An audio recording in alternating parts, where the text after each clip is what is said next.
Hi, Henrik Johnson here from bipolarquiz.net. Just felt like I wanted to add another video to my website regarding the topic of cyclothymia, also known as bipolar 3. The most familiar bipolar disorders, of course, bipolar 1 and bipolar 2, where you have your swings up and down between depression and highs.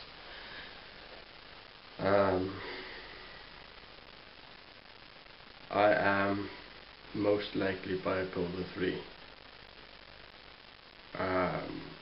The problem with bipolar 3 is that you are more or less skipping just on the surface of the water, just skipping up and down, and you're jumping from one flake to another, from one high to another, simply to find yourself, to avoid depression. And some people might say, hey, that's a good thing, you're always high. Well, that's not always the case. Of course, I feel happy and satisfied when I'm in my periods, which I am most of the time. The problem with bipolar 3 or cyclothymia is that some of the things that you do and some of the highs can either cause a lot of damage on your economy, on your personal relations with your wife or family and friends, and sooner or later that is bound to catch up with you. And you must remember that beneath every bipolar, no matter what level, beneath every bipolar person there is also a normal, I don't like the term normal, but there is a regular person who can get regular depressions, who can get ups and downs. So actually you have two personalities, so to speak. You have the bipolar person, which controls the ups and downs, and you have the regular person trying to keep up. If you're cyclothymic, you will always be dancing in the upper zone.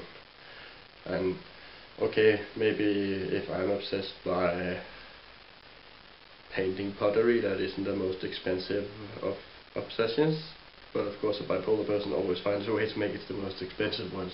Anyway, you might also find someday you get obsessed by, let's say, cars, and you take up loans and you create debt and you create a lot of problems, or in planning you should create a shitstorm that is going to hit you up ahead, but you don't really care because you're living so much in the now.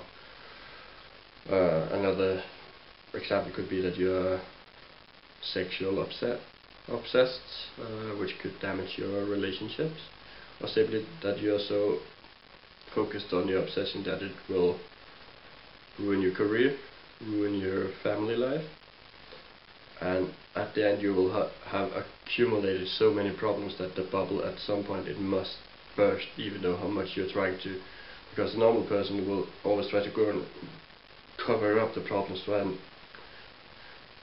dent the holes, but at some point it's impossible, and the bubble will just burst, and then you find that the normal person, the regular person, is heading downhill in what is a depression. So in that you can't get depressed if you're bipolar 3, if you're cyclothymic, is just a myth. You can get depressed, but the normal person is getting depressed. Now this is where the cookie crumbles, because this is where it gets really dangerous, because even though you're deeply, almost suicidally depressed, you're also still bipolar, you're also still high, you're also still seeking new obsessions. So you create a hypomanic depressed person, and that causes an inner turmoil that cannot be described in words. One part of your body is drained for energy, drained for mood, just want to lay down, you just want to blow your brains out, but also at the same time you want to go out and build a farm, whatever your obsession are, you know. So you're just being ripped totally apart. The problem is the medication and so on. It's very difficult to medicate a cyclothymic, especially if you're male and in my age, because the window of balance is so narrow and the balance will also always shift, so you will always have to regulate the medications. So it's just like swindlers, the law is always one step behind because they can't catch up, because they'll find new methods. It's the same thing with the cyclothymia, it will stay ahead of you. So you will always be just almost there, but not really satisfied. I have tried several different medications. I'm open to medication, but also skeptical due to the lack of proper research that still is out there.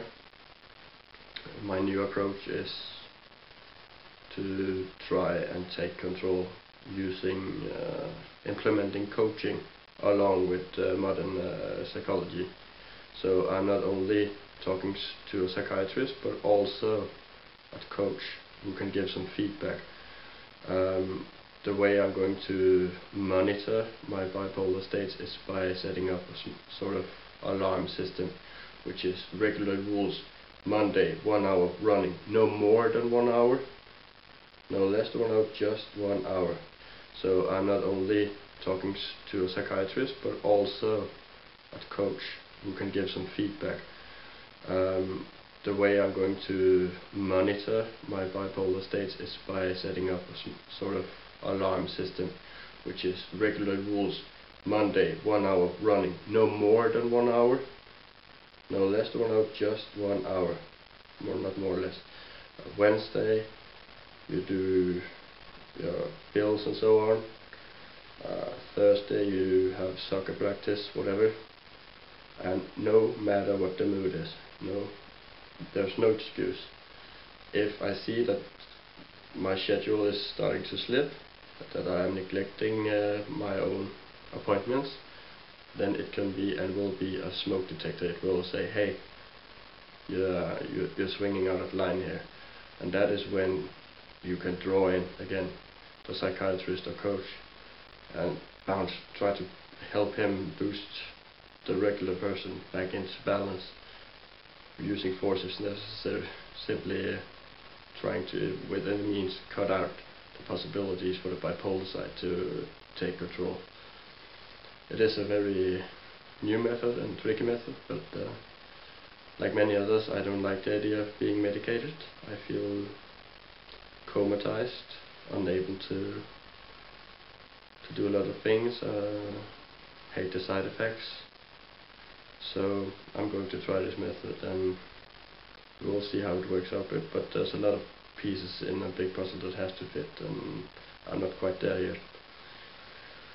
But I just wanted to make this video because cyclothymia doesn't mean that you're always happy and always high. It does mean that, but eventually it will create a shitstorm that will cause major depression, like it would any other person who suddenly would lose their job, family, economy just in a month. Everyone would get depressed by that. And then you suddenly have depression to deal with on top of bipolar disorder, and then you have, it's almost impossible to treat, really. So this is quite new stuff, not much research is done. I have offered myself to several research groups, so there'll be done some CAT scans and just some testing to see how this works or not works.